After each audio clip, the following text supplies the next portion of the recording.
Shalom.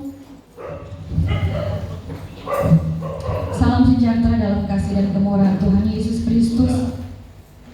Sebuah kesempatan yang indah, penghargaan dari Tuhan. Kami boleh ada di tempat ini beribadah, bahkan dipercayakan pelayanan. Terima kasih Bapak dan Ibu Gembala. Puji Tuhan, Bapak Ibu, Saudara kasih dalam Tuhan Yesus Kristus. Mari kita sama-sama masuk dalam pemberitaan firman Tuhan yang kita akan awali dalam pembacaan firman Tuhan kitab Amsal 4 ayat 23. Amsal 4 ayat 23 kita akan sama-sama baca dalam hitungan yang ketiga. Sekali lagi, Amsal 4 ayat 23. Kalau kita sudah dapat, kita baca secara keras dalam hitungan yang ketiga dalam nama Yesus. 1, 2, 3. Jagalah hatimu dengan segala kewaspadaan, karena dari situlah terpancar kehidupan. Puji Tuhan. Silakan duduk kembali. Bapak Ibu saudaraku yang terkasih dalam Tuhan Yesus Kristus, dalam minggu-minggu ini saya berdoa, berkumpul untuk pelayanan di tempat ini. Yang undangannya ada 1 tahun 1 bulan ya saya lihat, tapi tidak ada yang kebetulan. Pasti rencana Tuhan, waktu Tuhan yang terbaik. Puji Tuhan. Dan saya diingatkan Tuhan tentang apa yang saya boleh alami di akhir Februari dan masuk di awal bulan Maret. Jadi Bapak Ibu, saya akan kesaksian sebentar, dan lewat kesaksian ini apa yang saya alami sudah memberkati saya dan saya bagikan bagi kita semua. Nah, singkat cerita Bapak Ibu, saya terjangkit dengan cacar air. Jadi wajah, kepala, seluruh badan itu kena cacar air. Nah, sebelum itu terjadi, ada sekitar 3-4 hari sebelumnya suara saya dengar bahwa ada yang ingin merusak wajah saya. Tetapi waktu itu saya tidak menghiraukan. Saya tidak menghiraukan itu, dan kemudian benar beberapa hari kemudian, tepatnya di akhir Februari, mulai muncul. Dan singkat cerita Bapak Ibu, kalau lihat foto memang penuh di wajah saya. Di hari-hari itu ketika penuh di wajah, dan saya kan harus cuci muka Bapak Ibu. Di kamar mandi ada kaca yang besar. Saya lihat tuh wajah saya. Baru saya tahu wajah saya waktu itu menakutkan. Baru tahu beberapa hari ini. Jadi ketika itu tidak ada ketakutan. Iblis datang kepada saya bilang, benar bukan bahwa wajah saya akan rusak? Saya bilang, enggak, tidak. Malah saya percaya saya akan dipulihkan. Seperti apa yang dialami oleh Ayub. Saya yakin itu. Saya juga heran Bapak Ibu ketika saya kemudian merenungkan hari-hari ini. Luar biasa apa yang Tuhan kerjakan bagi saya. Nah, mari kita melihat Bapak Ibu. Hal yang pertama yang ingin saya bagikan, bahwa saat itu saya diperhadapkan dengan sebuah keadaan yang membuat saya itu begitu marah dengan apa yang dilakukan oleh tetangga kami ya. Saya tidak akan mendetail, tetapi begitu saya marah, atau mungkin bisa diistilahkan saya kurang senang dengan apa yang dilakukan itu Bapak Ibu, saya kemudian menegur. Saya menegur waktu itu. sudahlah dibiarkan, tenang. Tetapi karena itu sudah berkali-kali dan sudah berapa kali saya laporkan kepada kepala lingkungan, tetap saja mereka melakukan hal yang tidak menyenangkan bagi kami sebagai tetangga. Saya datangi tukangnya karena mau minta bertemu dengan pemilik bangunan yang baru di samping rumah kami, karena memang tidak pernah ada komunikasi dengan pemilik. Kami tetangga-tetangga begitu dirugikan sebenarnya. Nah, di situ Bapak Ibu, Tuhan sebenarnya Roh Allah itu bilang sama saya, tidak usah. Tetapi saya lebih terpengaruh dengan emosi. Nah, ini yang ingin saya bagikan Bapak Ibu, yang Tuhan bicara kepada saya, Tuhan tegur untuk saya belajar menjaga hati. Sehingga firman Tuhan pada kesempatan ini saya beri judul jaga hati. Ya, pertama, jaga hati itu jangan cepat panas hati. Perhatikan bahwa di dalam Alkitab itu pembunuhan pertama yang manusia lakukan ketika Bapak Ibu, Kain membunuh Habel. Ya, di sini dikatakan di dalam Kejadian 4 ayat 5. Tetapi Kain dan korban persembahan yang tidak diindahkannya, lalu hati Kain menjadi sangat panas dan mukanya muram. Ayat 6, firman Tuhan kepada Kain, mengapa hatimu panas dan mukamu muram? Kita lompat ayat 8, dan itulah terjadi pemukulan dan dia membunuh adiknya. Bapak Ibu sudah kekasih di dalam Tuhan Yesus Kristus, bahwa panas hati itu, amarah itu tidak baik.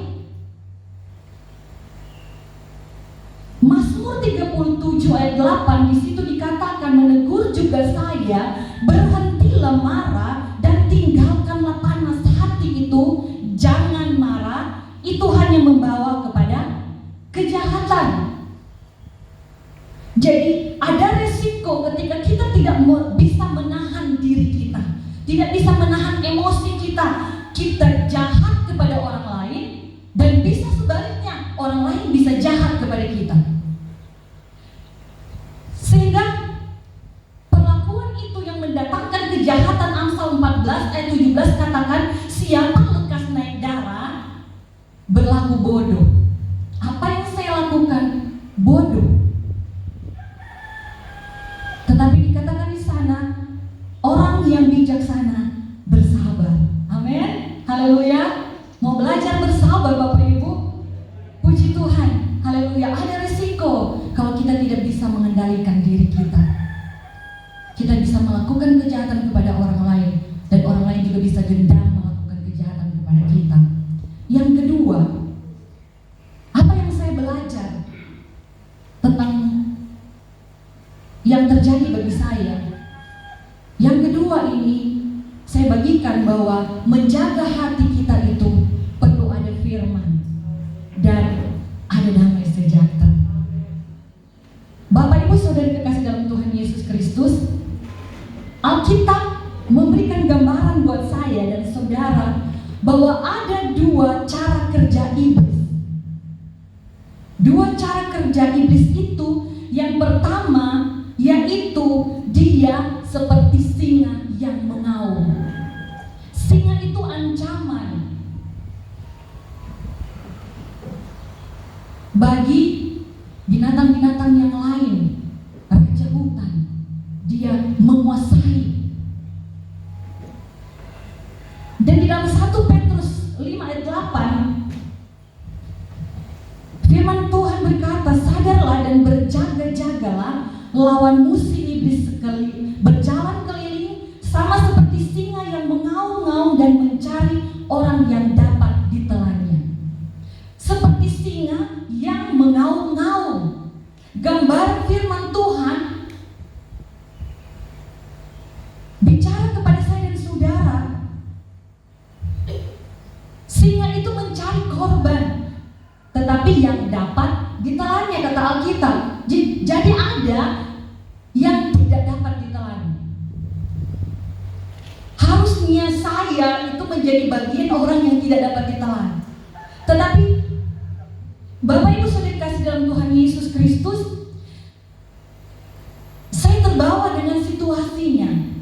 Dan harusnya saya mengingat bahwa Yohanes 10 ayat 10a di sana dikatakan pencuri datang untuk mencuri, membunuh dan membinasakan. Seperti halnya dalam Lukas 8 ayat 12 tentang penabur benih, bahwa orang yang mendapatkan benih itu, di sana dikatakan datang iblis mengambil firman yang dari dalam hati mereka supaya mereka jangan percaya dan diselamatkan. Saudaraku di dalam kasih Tuhan Yesus Kristus, arti dari perumpamaan ini, firman benih itu adalah firman Allah. Saat pagi hari ini diingatkan buat saya dan saudara. Di dalam Yesaya 26 ayat 3, di sana dikatakan firman Tuhan, yang hatinya teguh, kujagai dengan damai sejahtera, sebab kepadamulah ia percaya. Jadi yang dikerjakan iblis itu, dia mengaum-ngaum mencari mangsanya, dia akan mencuri, membinasakan, merampas, membunuh damai sejahtera kita. Jadi ketika tidak ada penjaga, kita itu mudah khawatir, mudah takut, mudah merespon dengan hal yang tidak baik, dengan emosi, mudah terintimidasi. Tidak ada lagi penjaga hati kita. Padahal firman seperti yang sudah kita baca tadi, dan juga damai sejahtera itu yang melindungi hati saya dan saudara. Jadi pastikan Bapak Ibu untuk tetap menjaga hati kita. Ada firman. Ya, kalau dengar firman itu, ikuti kata firman. Dan jangan pernah hilang damai sejahtera, karena itu yang menjaga hati kita. Tetapi ada cara kerja iblis yang lain juga. Tadi dengan suara yang mengaum, penampakan yang mengerikan, firman Tuhan juga mengingatkan bahwa iblis itu datang seperti malaikat terang. Kita baca dalam 2 Korintus 11 ayat 14. 2 Korintus 11 ayat 14, hal itu tidak usah mengherankan, sebab iblis pun menyamar sebagai malaikat terang. Penyamaran apa? Saya akan bagikan Bapak Ibu bagaimana iblis itu punya cara yang sepertinya baik. Nah, yang terjadi di dalam 1 Tawarik 21 ayat 1 kita perhatikan, Daud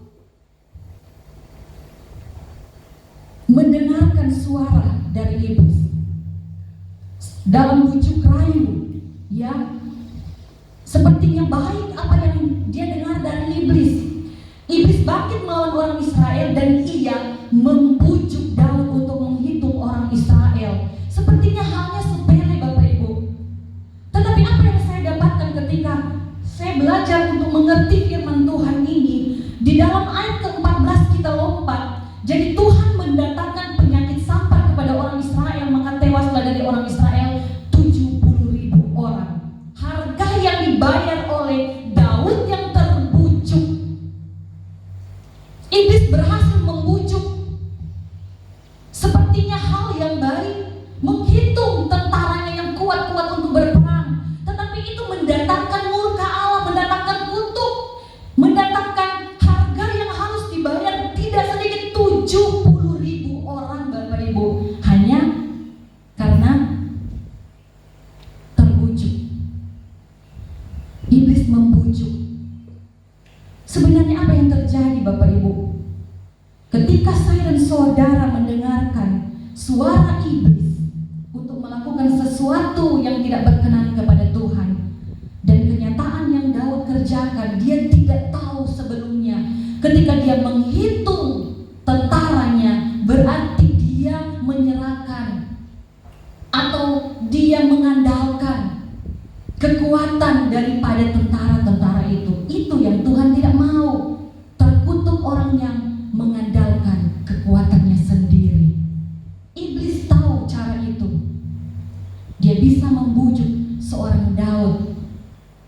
dan juga dia bisa membujuk saya dan saudara.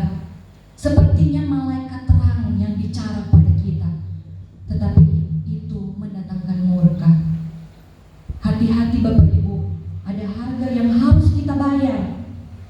Jadi yang kedua ini kita belajar bahwa harus tetap ada firman Allah dalam kehidupan saya dan saudara, dan damai sejahtera jangan dicuri oleh iblis. Nah, saya kembali pada kesaksian.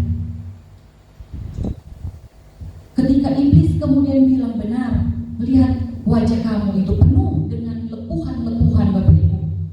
Rasa-rasanya sudah tidak ada tempat di wajah saya, bahkan di sekujur tubuh saya.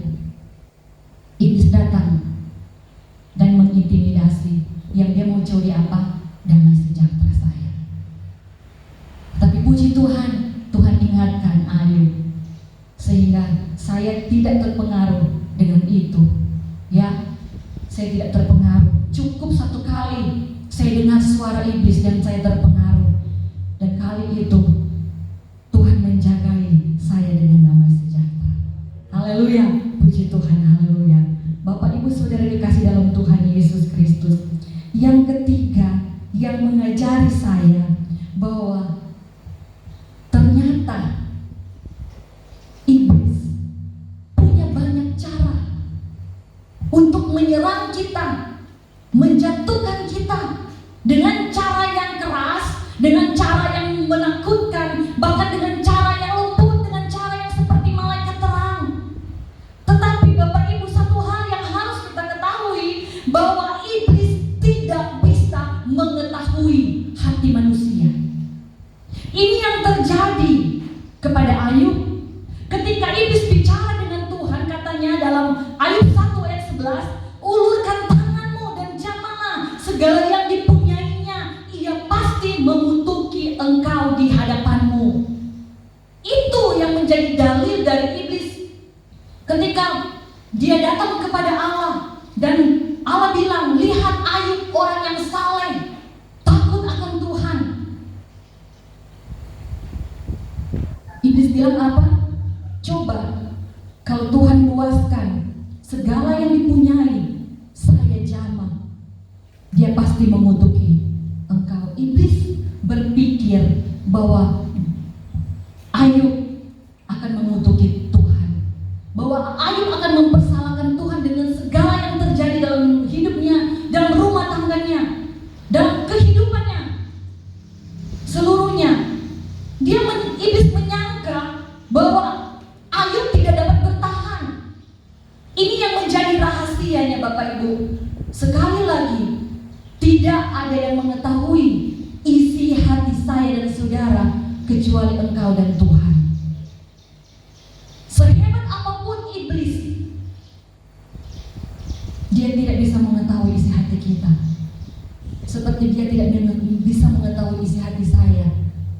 Dia pikir dengan cara begitu damai sejahtera hilang, dan saya akan mempersalahkan orang, mempersalahkan pelayanan, bahkan mungkin mempersalahkan Tuhan dan mundur dalam pelayanan.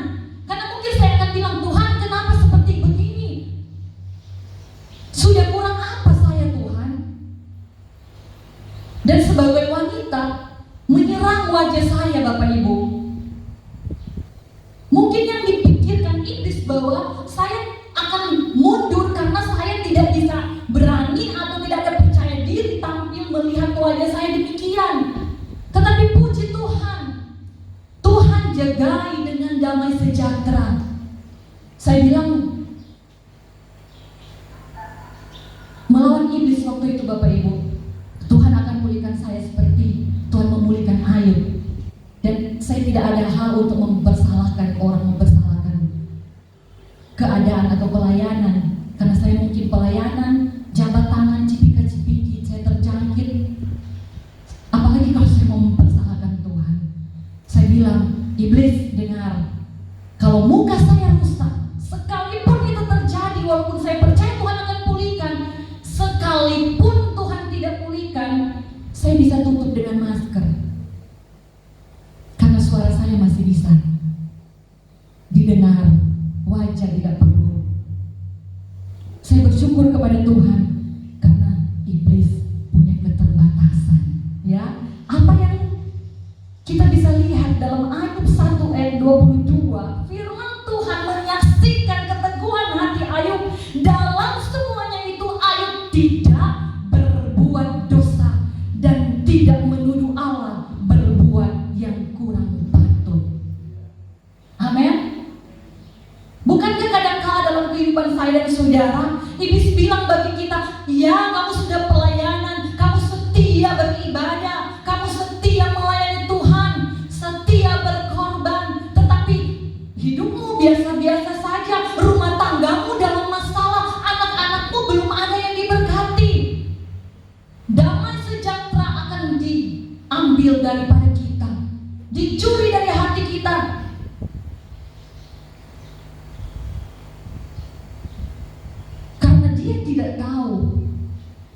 mencoba dengan cara itu. Tetapi pastikan kalau engkau punya damai sejahtera, ada firman Tuhan di dalam hatimu, semuanya engkau katakan, Tuhan Yesus baik. Tuhan Yesus tidak pernah salah. Apa yang dia perbuat baik adanya. Amin. Karena kita perlu melewati apa yang dinamakan dengan proses. Kembali kepada firman Tuhan tadi. Karena ketika kita hanya baik-baik saja dalam hidup kita, tidak mengalami proses dalam hidup kita, kita akan mengandalkan diri kita sendiri dan melupakan Tuhan. Dan risiko bagi saya dan saudara, Tuhan tidak mau itu. Dan Tuhan mempersiapkan saya dan saudara. Hanya Tuhan saja Bapak Ibu yang mengerti isi hatimu, yang tahu rahasia hatimu. Dia yang mengetahui apa yang ada di dalam hatimu. Mazmur 44 ayat 21 atau ayat 22, masakan Allah tidak akan menyelidikinya karena ia mengetahui rahasia hati. Dia mengetahui rahasia kita. Iblis tidak mengetahui rahasia kita. Dan Yohanes 2 ayat 25, dan karena tidak perlu seorang pun memberi kesaksian kepadanya tentang manusia, sebab ia tahu apa yang ada di dalam hati manusia.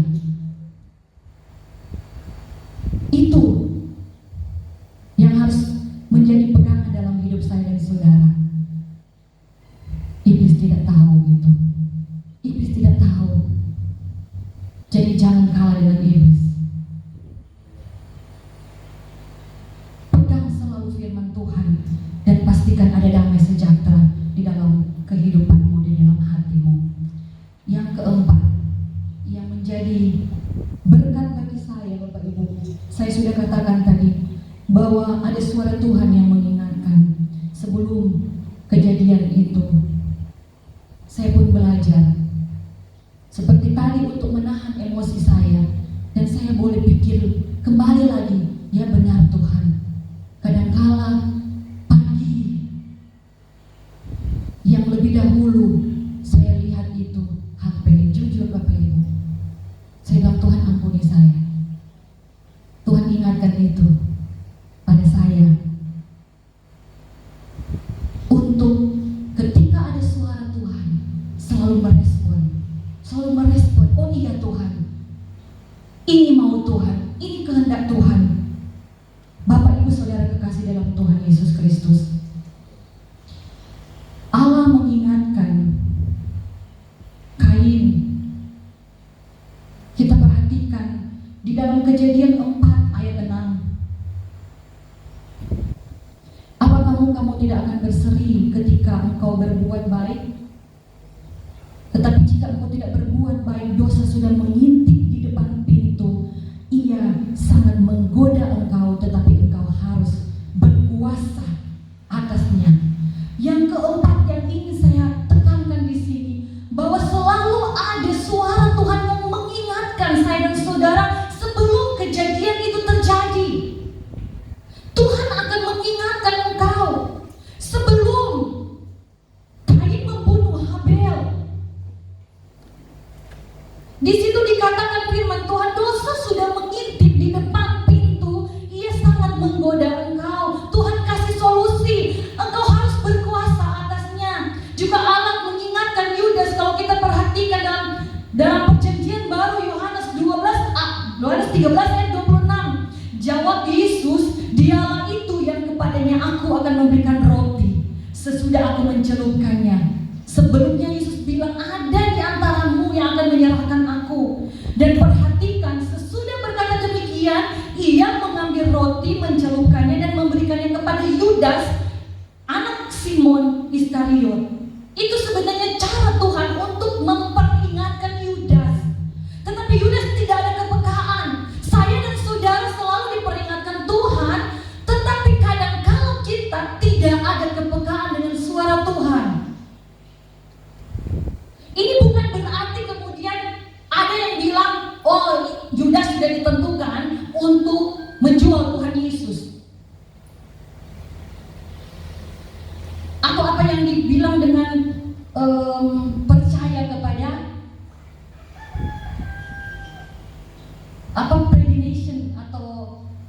nasib. Sudah ditentukan untuk itu. Tidak, Bapak Ibu. Sebaliknya, bahwa Tuhan Yesus tahu bahwa iblis sudah menggoda, sudah berbisik kepada Yudas.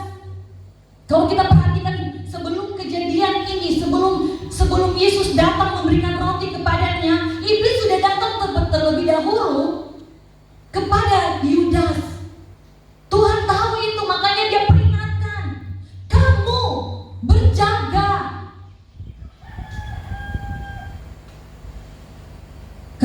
Ketika Yudas tidak memperhatikan peringatan Tuhan dan dia hanya mengikuti rancangan dari iblis, dia menjual Tuhan Yesus.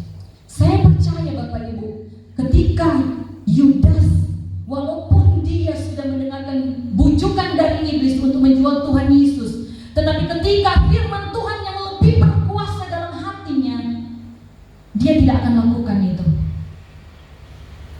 Tuhan mengasihi Yudas, Bapak Ibu. Tuhan mengasihi saya dan saudara. Makanya diperingatkan bagi kita, seperti dia memperingatkan saya dan saudara pada saat ini. Dia memperingatkan, jaga hati dengan kewaspadaan. Jangan beri kesempatan kepada iblis bekerja dalam hidupmu. Jangan biarkan iblis merasuki seperti Ananias dan Safira. Hatinya dirasuki oleh iblis. Jadi ketika iblis mengintip pintu hati saya dan saudara, jangan sekali-kali engkau undang iblis masuk di dalam hatimu. Jangan sekali-kali engkau beri kesempatan iblis menguasai hatimu. Ingat firman Tuhan tadi apa? Dia cuma mengintip. Seperti singa, dia mengaum-ngaum mencari siapa yang bisa ditelan. Berarti ada yang tidak bisa ditelan. Orang yang menutup hatinya, membentengi dengan damai sejahtera, membentengi dengan firman Tuhan, dia akan luput. Yudas membuka hati terhadap suara iblis. Dia tidak mendengarkan suara Tuhan yang begitu mengasihinya, memperingatinya. Dia tidak menghiraukan hal itu. Bapak Ibu Saudara kasih dalam Tuhan Yesus Kristus, hari ini adalah suara Tuhan yang memperingatkan kita.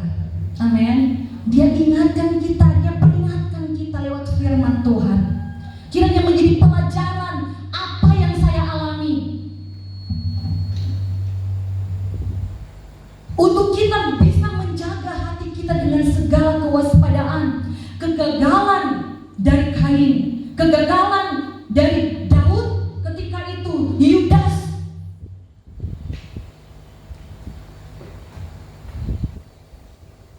adalah kegagalan yang diakibatkan karena tidak menjaga hati dengan kewaspadaan. Haleluya, puji Tuhan. Haleluya. 2 ayat terakhir saya bagikan bagi kita semua Bapak Ibu. Kolose 3 ayat 15. Kolose 3 ayat 15. Hendaklah damai sejahtera Kristus memerintah dalam hatimu.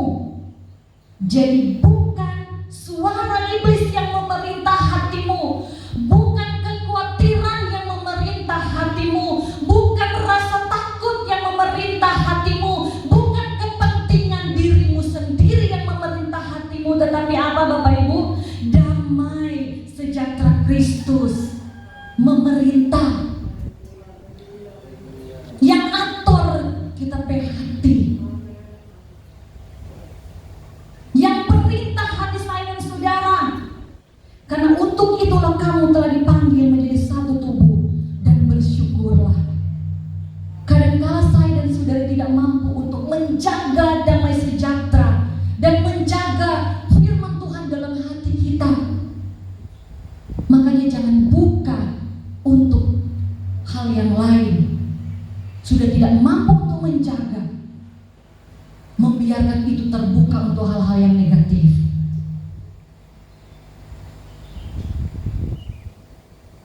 Mari kita selalu minta Tuhan untuk menjaga hati kita dengan damai sejahtera dengan firman-Nya. Amin. Haleluya. Dan kita juga harus punya kepekaan merespon firman Tuhan untuk menjaga hati kita. Seperti apa yang sudah kita baca Bapak Ibu, Amsal 4 ayat 23 sebagai ayat yang terakhir, ayat pertama dan ayat terakhir saya bacakan sekali lagi. Amsal 4 ayat 23, jagalah hatimu dengan segala kewaspadaan, karena dari situlah terpancar kehidupan. Puji Tuhan. Jaga hati kita. Jangan cepat panas hati, jangan cepat gusar, jangan cepat marah. Jaga hati kita dengan firman dan penuhilah dengan damai sejahtera. Kalau ada damai sejahtera Bapak Ibu, hal-hal yang menakutkan di luar tidak akan pengaruhi dalam kehidupan kita. Amin. Karena kita tahu Tuhan menjamin. Tuhan menjamin kita, Tuhan bertanggung jawab atas hidup kita. Dan kita harus bersyukur karena iblis tidak tahu apa yang menjadi isi hati kita. Untuk itu setiap isi hati kita serahkan kepada Tuhan. Kita minta Tuhan memerintah hati kita. Tuhan mengandalkan pikiran kita agar kita tidak terpengaruh dengan bujuk rayu iblis dan ancamannya. Yang keempat, peka dengan suara Tuhan. Peka dengan suara Tuhan. Firman Tuhan datang bagi saya dan saudara. Peka dengan suara Tuhan. Dan kita minta juga Tuhan penuh kita dengan kepekaan. Tuhan, apa maksud Tuhan? Apa yang harus saya kerjakan Tuhan? Sehingga kita tidak salah melangkah dan memberikan peluang kepada iblis masuk dalam hati kita. Itu menjadi pesan Tuhan, kebenaran firman Tuhan yang bisa saya sampaikan lewat apa yang terjadi dalam hidup saya Bapak Ibu. Saya sekali lagi bersyukur, ya iblis tidak tahu isi hati saya, sehingga yang dia kerjakan, yang dia rancangkan kecelakaan. Sebaliknya Tuhan rancangkan damai sejahtera, mendatangkan hari depan yang penuh harapan. Iblis merancangkan sebaliknya, mencuri damai sejahtera itu, sehingga kita berpikir tidak ada masa depan penuh dengan harapan. Itu yang iblis upayakan Bapak Ibu. Dia cuma sampai di situ, makanya tetap jaga hati kita. Amin. Haleluya. Jaga hati kita supaya kita tetap teguh di dalam Tuhan. Tuhan selalu memberkati kita, damai sejahtera, sukacita Tuhan berikan, hari depan penuh dengan harapan. Puji Tuhan. Tuhan Yesus memberkati. Saya kembalikan